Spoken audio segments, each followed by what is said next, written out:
I think a lot of people talk about the cerebral aspects of the craft and understanding of art and all those things, aesthetic. But I think the technical training is most important. I know actors kind of talk about it sometimes and they even romanticize the idea of being affected by a particular role. I don't believe that that is the only way to sort of have a very deep understanding or have a layered, nuanced portrayal. So if the pre-production is strong, then somebody like me is confident that, I know what I'm doing. So even if you change the scenes or dialogues, I'm not affected by that. Idhar nahi hai to idhar aana padega na. So I get away with all these things. No? That's how Mr. Bachchan also got away with beating up 20 people. Idhar sahi hai.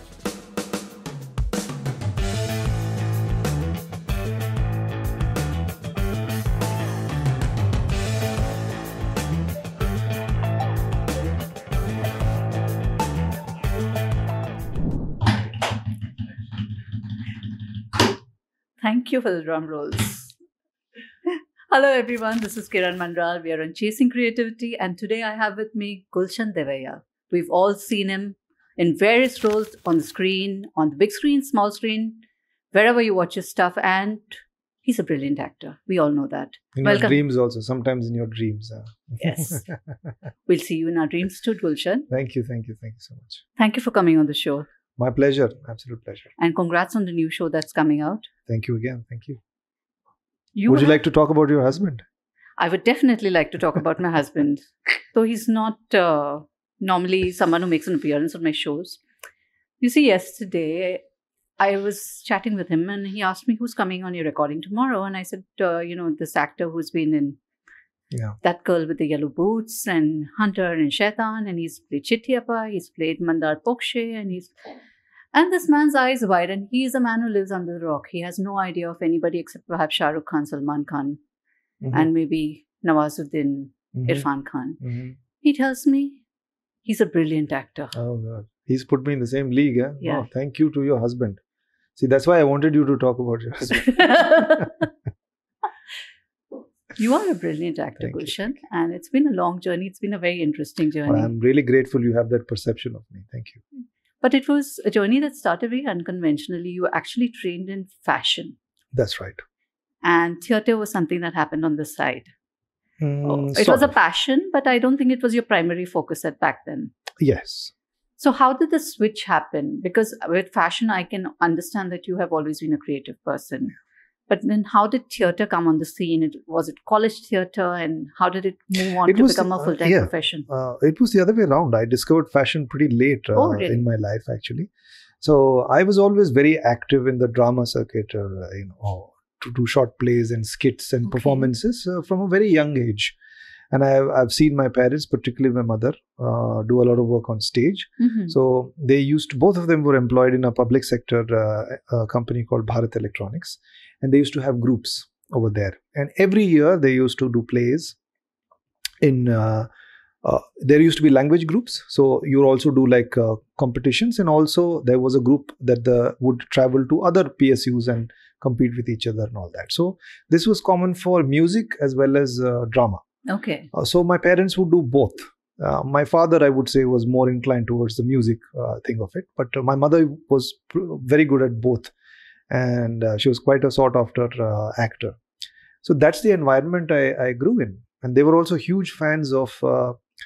when I was a young boy, there was no popular music. Pop music was film music, was pop music. So they used to sing songs of the times then when they were young children, which was the 50s and 60s. The black and white era, yeah. Just black and white and post the 60s color 60s era. Yeah, color came, so 50s and 60s, that was their youth. So they used to sing songs of Hindi film songs of that time. So that was what I was hearing all the time since a young age. And both of them were wonderful singers. So they used to render those songs also in a very nice, melodious way. So, but somehow that transitioned into a fascination for cinema for me through the music. That's where it actually began. But, and then I discovered fashion because, yes, I was like my parents, both of them, they are very creative people. So they also used to indulge in art and other activities, other artistic activities. So particularly my mother. My dad was also pretty good. He could draw and paint really well. But my mother was, I think, like oil paintings, and she used to do things like that. So there was a point of time in my life where my studies really, I lost interest in studies, and I wasn't a bad student at all. I would say I was average. But towards the end, I think I really lost interest in studies. So my grades were not good enough. So, and then the options are very reduced. So somebody advised me that, since you're also good, you have some skills, why don't you try going to NID or NIFT? So I was like, what's that? So then that person gave me a little bit of a lowdown. This was 1996, so there's no internet to Google or anything.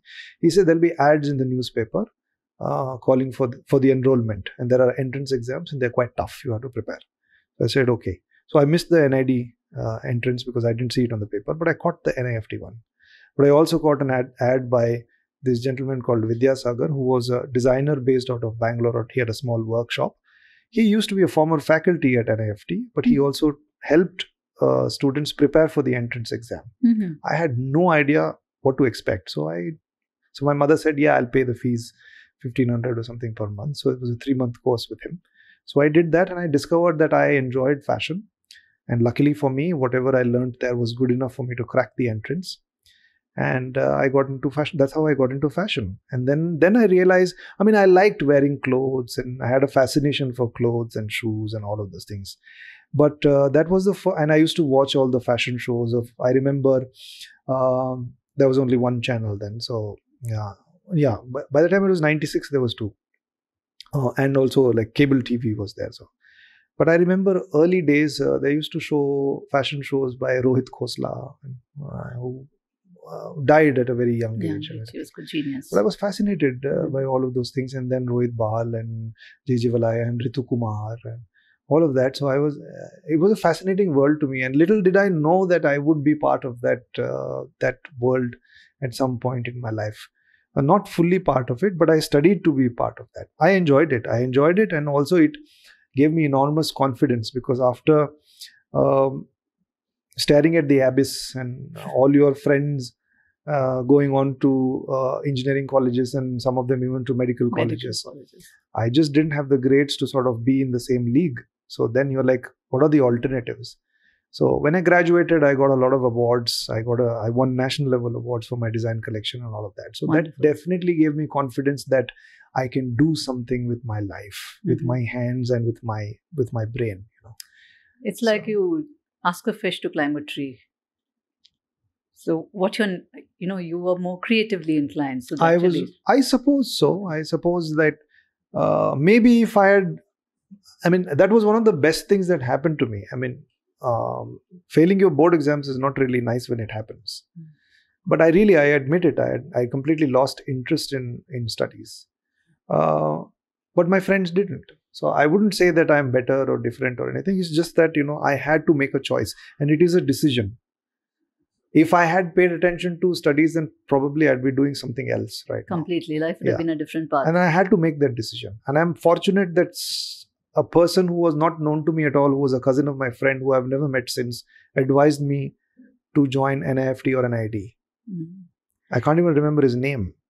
So, and he's a strange person. A stranger to me, who I've met once or twice in my life. So, and then it showed me, and I discovered a path, Lovely. What I find interesting is you did fashion as a designer. You trained as a designer. Now you're in a profession where you have to slip into character. It's also wearing something, so to speak. Do you see any correlation between fashion, as it is, wearing a mask or wearing a garb to pretend to be something else, and what you do as a profession now? Not in the way you are suggesting, but I understand aesthetics and sensibilities because of my background in design. I think it's easier for me to understand. And I do pay a lot of attention to the aesthetics of the storyteller who I'm working with. Okay. For example, the director. He's the the one person whose aesthetics I have to really understand. And of course, the other, the DOP and everything comes in. The writer director, that's really important. What is the story that they're saying? Why are they saying this? And how they want to say this? So I think my background in design and having studied design and worked for around 8 years, that really is an asset for me because it helps me understand aesthetics. I understand framing, I understand lighting, all of those things like that, and how I can interact with the space. Okay. That's around me. So, but this is a set right now. So if you're performing a scene, so this is the space, and it has its limitations. So I think I look at it that way, and I look at a frame and I understand, oh, this is what it is. This is the aesthetic of it. So that is definitely an asset in terms of. So I think it adds more value on the technical aspects rather than the aspect of preparation of a character. Okay. It's not exactly like wearing a mask. It is, in some ways, it is. But it's not exactly as simple as wearing a mask or taking it off. Mm-hmm. So I feel that my design background is more of an asset when it comes to understanding the aesthetics and technical aspects of making a film. You've done very unconventional roles. Your choices, have they been deliberate? Have you looked for these roles? What makes you decide that this character is for me? Deliberate when things are come to me. It's a deliberate choice. Okay. And I think I'm one of those who would believe in a stroke of luck, but also that stroke of luck gives you an opportunity to make a choice. And then you have to have the wisdom to make the right choice. And sometimes you make a wrong choice. That's okay. You can learn from it. Yeah, absolutely. That is my perspective, more or less. And this is what seems to work for me. So I don't really hustle in the way some other actors would do to get projects or for their career. But sometimes I do try. But I have been not very successful when that happens. So it's mostly a game of being patient and waiting. So, or trying to make the right choice. And it is a deliberate choice. And I wait for opportunities to come where I feel for opportunities that I feel are interesting for me, that would help me curate a diverse and versatile career, because I feel that's important. Again, that's a choice I have made for myself. And I feel that my authentic self is also like that. It wants that, it craves for that diversity and versatility in the career and in the types of characters and genres that I can be part Absolutely. of. So when something comes to me, then I pay attention to it and I decide, should I do it or not? And the reasons for making that choice, the important things are, is it good for my craft in terms of this diversity, versatility? Is it good for my career? These two things are very important aspects. And of course, there are other, like, who am I working with? What sort of a story is it? And sometimes it's an opportunity to work with people you really like. Mm-hmm. Sometimes it's even an opportunity to work with friends. You've never shied of taking on roles which most people would think were different, to put it politely, or negative or villainous. Mm-hmm. You've done every kind of role. Yeah. What do you find most challenging? I mean, you've done Hunter, where you played a very unconventional character. Yeah. You've done Shaitan, where you were like the bad boy throughout. Mm-hmm. You've done, even Charkat Atmaram, Guns N' Roses. That was a lovely character, but obviously a negative character. So has there been any time when you feel like, I can't really get into the mind of this character, why this character is behaving in a certain way, and then you have to reconcile yourself to the fact that I have to portray this character, so I have to do this. Has that ever happened? Sometimes early on, I think, because I was a little more green, as they say, kacha. So there were days where I have no idea what I'm doing. I think, and then I had to sort of develop a system which was more based on imagination, and then later on set, you allow things for you to happen. And this focus on understanding the director, which I did not have. So perhaps a film like, say, for example, Shaitan. I think I had something completely different in my mind that I wanted to do, and Bijoy's understanding, his vision was completely different. It sort of worked for that film, because I think he managed to sort of maneuver me in certain ways, but I was absolutely clueless throughout the film as to what the hell is happening. I didn't know. Except that he's doing something. He seems to know what he's doing. So I think I'll just go with his instinct. But I think it was almost accidental that, what character was in my head and what was written how he wanted, just somehow fell in place. Okay. But that also made me understand that this can't happen every time. I got away here. I have to be a bit more sensitive to the fact to understand what their vision is. Mm-hmm. So whether I talk to them, whether I quiz them, or whether I familiarize with their work. Now with well-known directors, you would have seen their work, so you're a bit more familiar. With new people, you have to spend time. You have to listen to them talk about the story, or sometimes ask them questions if necessary.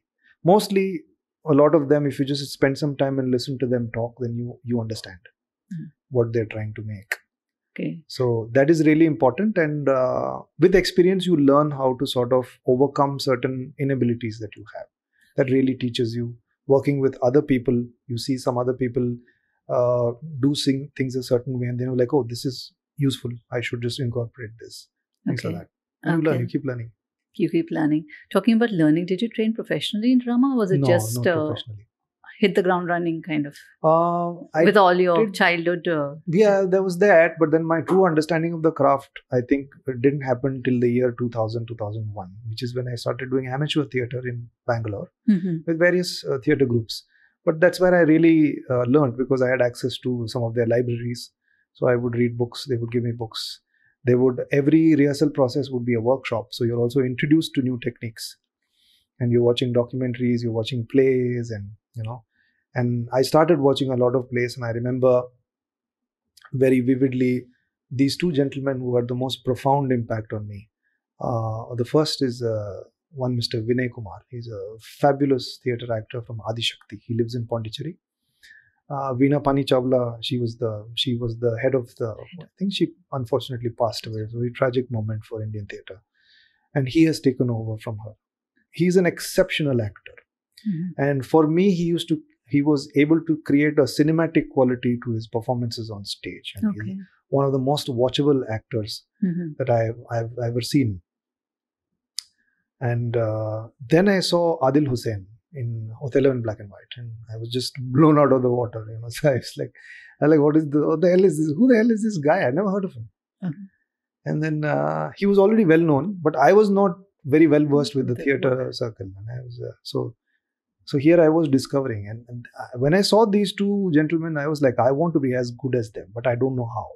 So then I knew that I have to pay attention to the craft. I have to learn by watching people, by talking to people, by observing, by reading, by practicing the craft.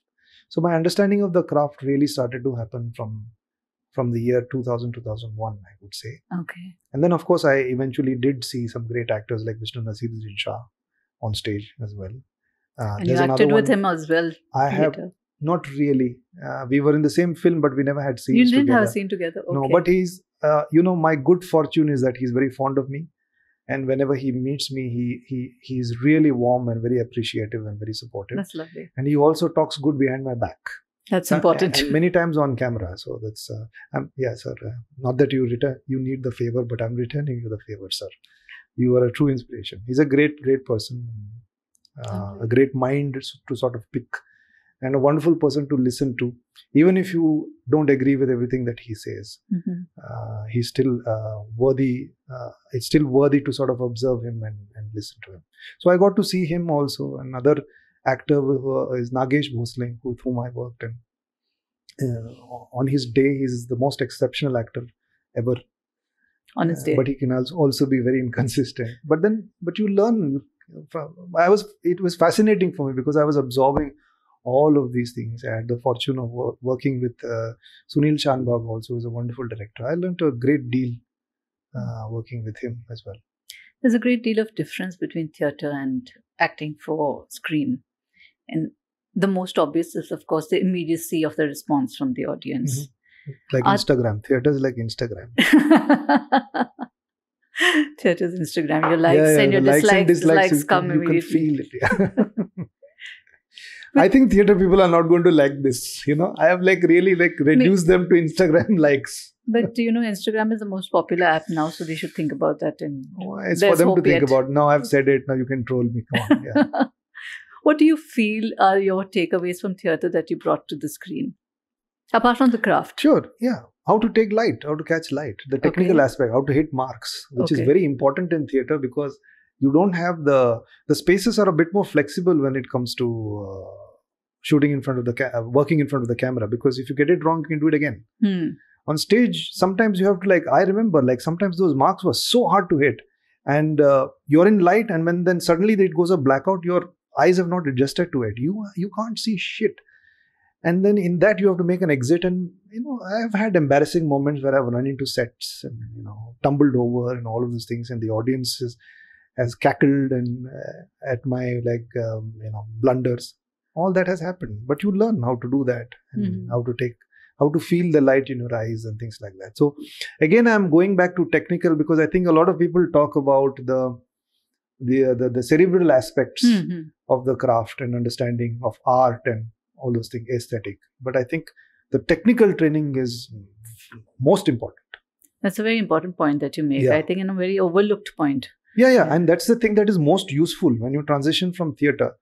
You have to, there is a difference in the way you kind of use the craft, because in theatre, you have to project your voice in a manner that is not realistic. Even if the illusion is of you playing a realistic character, the audience in some time, depending on the size of the room and the acoustics, will adjust to that as the normal tone. So in stage, even a stage whisper, they call it now. A stage whisper is actually really almost loud. As loud as we are talking right now. So you prime the audience, you condition them to, this is this world, this is how people sound in this world, this is how people will behave in this world. Then if it's consistent, then they buy into that reality. So in front of the camera, those dynamics are different. So the application of the craft is different. But the one thing that is most useful from doing a lot of work, apart from actually like understanding the craft, is these technical aspects. Like you become really, it comes easy to you. Like, okay. So you like, okay, 3 steps to my right is like this mark. If I'm here, I know I'm not covering my co-actor. You don't have to do it 5 times to sort of get it in your muscle memory. Any characters that have stayed with you that have been maybe difficult to get into or great fun to get into? Difficult, yeah, I think a lot of them. Initially, when I was a bit inexperienced, like I think when I was doing Shaitan, I think sometimes Casey used to come home, which wasn't really fun for my wife then. Yeah. I can imagine. Yeah, because he's an asshole. So, entitled, rich, spoiled brat. So you totally get it. Who was a coward, actually. So, okay. Yeah, it wasn't fun. And then I became conscious of that. And then I was like, I want to be me. I don't want to bring these things. So then I would just like, how do I put it? Switch it off. Okay. And then, because I don't want that to interfere with my psychology. I don't want it to mess with my life. I know actors kind of talk about it sometimes, and they even romanticize the idea of being affected by a particular role. I feel that I don't want that. I don't believe that that is the only way to sort of have a very deep understanding or have a layered, nuanced portrayal. It is possible for you to be able to do that and also completely like switch that off and go home and be yourself. Yeah. But a lot of the method acting does get into that, like living the character. And I've not really studied acting. I've read a bunch of books, but then, so I have a very I don't have in-depth knowledge of the method. No. I understand the craft. I know many things, but then, I have not. Yes, I have done. There was a play that I was doing, so I use a lot of these things that are called as a method acting. Like I used to be in character throughout the show and backstage and really work myself up to that performance, which was really working for me. The performances were very consistent, great. It wasn't fun for anybody else. Oh, okay. Because I was playing Duryodhan, who was dying by the lake. He's really angry. Because he was cheated also and unfairly defeated. His hips are broken. He's bleeding to death. And then various characters come to meet him. So I was working myself up to that anger of a dying man who is a great man, but his ego got the better of him. and that was his downfall, the reason for his downfall. But he's also angry and bitter at everything. So I was using, and that wasn't fun for people backstage at all. Oh. And I soon realized that I like these people. They're my friends. It should be fun. It's not fun. Yeah, the performance is great and the audience is saying, and my dad was like, oh, you did really well and all that. But it's not fun. And I have to do it every day. When there are like continuous shows and I have to do that every day. Then I was like, this doesn't work for me. Okay. I can't do it consistently. Maybe once in a while. But I was happy. The first time I did it, I was like, great, because the performance was great. And then people, my co-actors and everybody like, wow, what was that? And all that. So I was like, yeah, it was this. But then after the fourth or fifth show, I was like, man, this is tiring. This is exhausting. Plus, it's not fun. Like everybody else is looking at me like, and it's not fun. And it's a community thing also, you're supposed to have. So then I was like, I have to push this aside and find other ways of doing it, which is when I started using my imagination more, sort of creating things in my imagination more. Okay. So, and being able to sort of be detached from the character, and sometimes on certain scenes I will be in character. I won't break it because I feel that if I'm distracted, then I lose it. Mm-hmm. So then I will isolate myself, and isolation is also things very useful.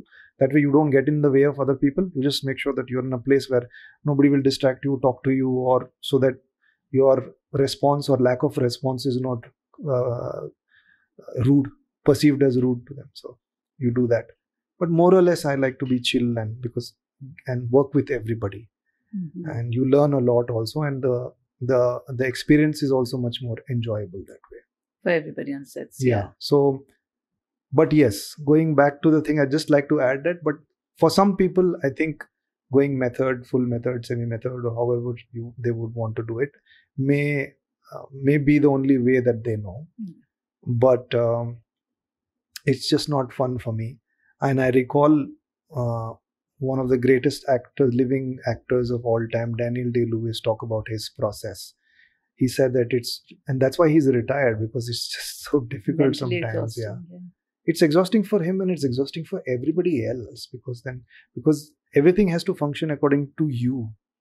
And that's really unfair to ask everybody, on set to, you have to prioritize my wants and needs over everything else. So that's really unfair. Okay. Now let's come to Bad Cop. You're playing Karan Arjun. Yeah. It's a ripoff from, it's a takeoff, not a ripoff. It's not a ripoff or a takeoff. It's just not, the names. It's just the name that is There's used. no similarities to the film characters or Shah Rukh or Salman. Okay. It's just that these two names. That's all. And that is part of pop culture. So that's all there is to it. So is there a Raki in the show saying Mere Karan Arjun aayenge? It has no other influence apart from the names. Okay. And the names, it's just for thrill. The name is just for thrill. Okay. What should we name them? Let's call them Karan Arjun. Okay. Maybe 20 years ago, they would be say Ram or Sham. Okay. So this is Karan Arjun. Yeah, if it was two women, they would say ki Sita Gita. So it's just that. There's no other similarities or inspiration or plot points except for one dialogue which is similar, which is like Bhag Arjun, which I didn't even realize while saying it that it's there in the movie. But that's not really an influence. Mm-hmm. It's a double role. It's a double role. You've done a double role before. Mard Ko Dard Nahi Hota. Yes. Mard Ko Dard Nahi Hota. I played the Karate Mani and Jimmy. So what does it feel to reprise a double role? Because the challenges are very different. It's not the same. Yeah. It's very different to do a double role. It's a different sensibility. It's a different sort of a double role. Okay. So the world of Vasan Bala is different from the world of Aditya Dutt. Okay. So as I was drawing your attention to my ability to understand the sensibilities of the directors, that tells you what sort of a double role it is and what are the challenges and what you understand and what you don't. So this is more than the double role. The thing that I found interesting was that before this I played a cop in the Rima Kakti universe, which is I played a character called Devilal Singh, which is very much based in reality. He is an honest policeman and he's a real policeman. A lot of police people are like that. Now, being a cop is not his personality. Mm-hmm. It's his job. His personality is whatever. Like when you watch the show, you get to know, and most people really like that performance and Devilal as a character. It was wonderfully written.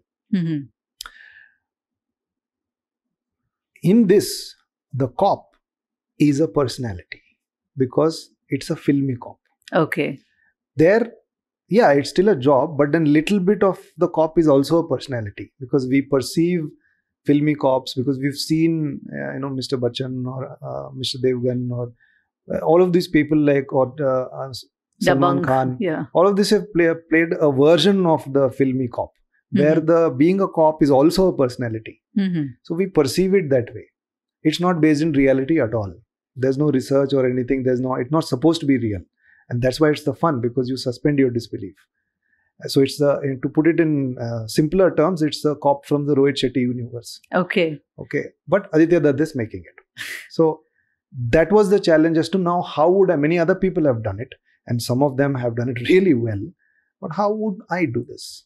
That was something that was I was interested in. And of course, having worked with Aditya before, I was familiar with his sensibility, his vision. And then it was fun. It was really fun to... So it's a mass version. It's Gulshan Devaiah's mass cop. It's a mass cop. Yeah. And the other character... I hope it's fun for everybody. It was enormous fun for me doing it. So it will be fun for everybody, I'm sure. Yeah. What about the other character in the film, the non-cop? Arjun. He's a crook. He's a crook. Yeah, but twin brothers, they are brothers, but then they have some, tension between them. Okay. It seems. Lovely. That's all that I'll have to say. That's all that you have to say. Let's keep the focus on the cop. Yeah, the cop. Now, when you're doing a role that requires you to play two different characters, what are the challenges as an actor when you're in the same film or the same project playing two different characters? You have to slip into two different personas. True. It's a twofold. If you're unprepared, then anything can be very challenging. But if you go with the pre-production process for an actor is where you're preparing. You sit with the script, you sit with the director and writers, and you do rehearsals or readings with your co-actors, and you do all the trials and makeup tests and all of those things like that. And the process of imagining these characters and trying out new things and discussions, they're all part of the pre-production. So if the pre-production is strong, then somebody like me is confident that I know what I'm doing. So the scenes are not really important, but I know these two characters. So even if you change the scenes or dialogues, I'm not affected by that. So that's a strong pre-production for me. Then there are technical challenges because you're acting with yourself, which could also mean that staring at a cue card or a tennis ball or a flag or something like that, or a assistant from the direction department who's just reading out the cues coldly without any affliction. Or it could be a stuntman in my case who are not really actors, so they're really good at their job, but then they have difficulty articulating lines and also trying to pretend to be me. So these are the challenges that you have to be okay with. And here mostly I was dealing with stuntmen and I'm doing lines with them and they are really struggling, and I can see that they are struggling, and somehow I have to pretend that it doesn't affect me. So these were the challenges, usually with double roles, because technically it can be quite difficult. Quite difficult. Yeah, because you have to first imagine how you're going to do it. Either of them, I have to do it first. And then I have to remember how I've done that or watch the takes and say, okay, fine. And then completely, but then you're looking at somebody else's face now who's dressed like you, not quite responding the way I was doing that part earlier. So that dissonance you have to deal with. It can be a bit tricky. But then again, it's a process of repetition. So you just have to keep doing it, and then you'll give the director something that they can use to cut with. Lovely. This is also very action role, very thriller. Yeah. And so did you have to train for it, or you prepared for all those stunts that you were doing? Or did you have a stunt double doing everything? I think I was very much nudged towards having one of those muscular physiques by the makers. But I said, yeah. Then I then completely kind of I think I hoodwinked them. Sorry. But this is the perception. I feel that going against perception is also interesting. I'm like, here you are, you've come to me. I don't have the image or a perception of an actor who can do something like this, or being a mass sort of a thing. Most of the actors actually are not like that, including Anurag, Kashyap, with whom I'm Himself, acting. yeah. You don't come from that thing. But you've given this opportunity. So I'm interested in how we are going to do it, rather than say that, oh, I should like now have a body transformation or something like that. Which, again, I'm not critical of the people who are doing it, but I'm just saying that it doesn't interest me. I think I was expected to. So I was like, okay, fine. How much time do I have? And how can I do this safely without getting into any sort of health issues? I was like, I don't have much time. I don't think I can do this safely without getting into health issues. So I was like, I like, what do I do it? If I try to talk them out of it, it might not really work. So I see, okay, fine. Slowly. Then you get reference photos, can you do this? Can you achieve this much? Then it will be nice and all these things. And slowly, practically what is possible.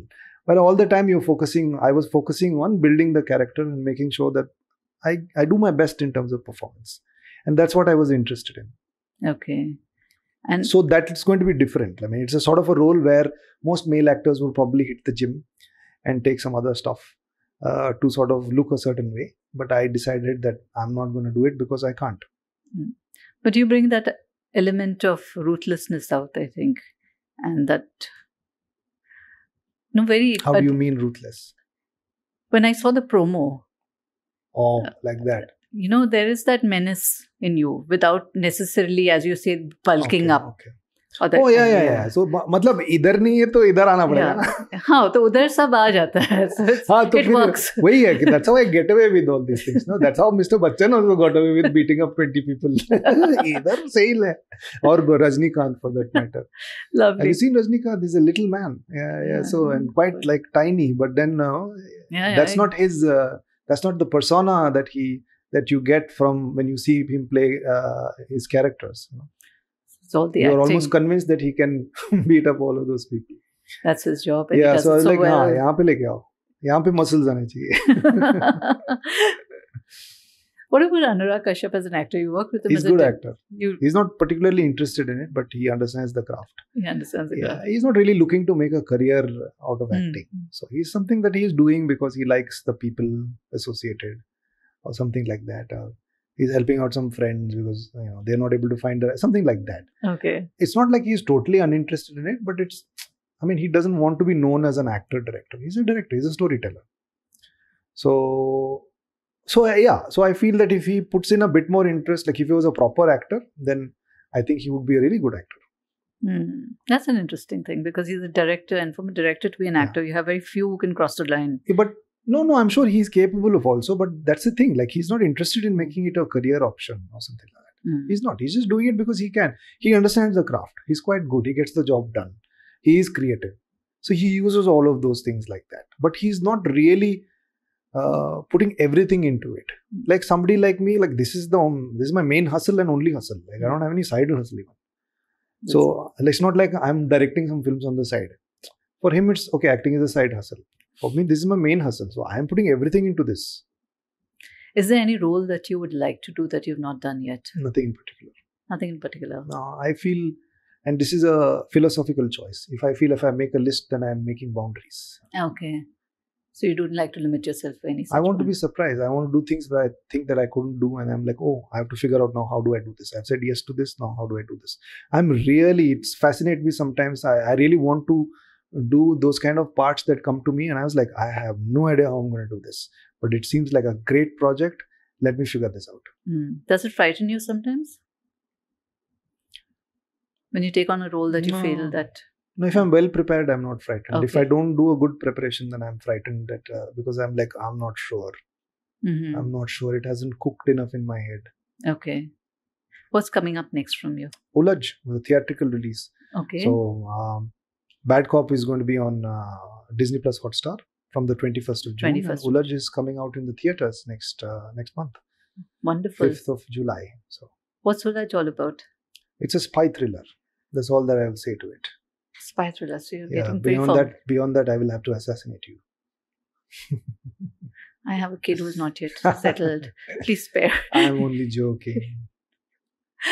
Thank you so much for your time, Gulshan. It was a wonderful conversation and so many insights, and all the very best for both Ulaj and Bad Cop. Thank you. I do have some contrarian contrarian viewpoints sometimes, or my own perspectives that are useful for me. I don't know how useful it's for other people, but I'm happy to share them.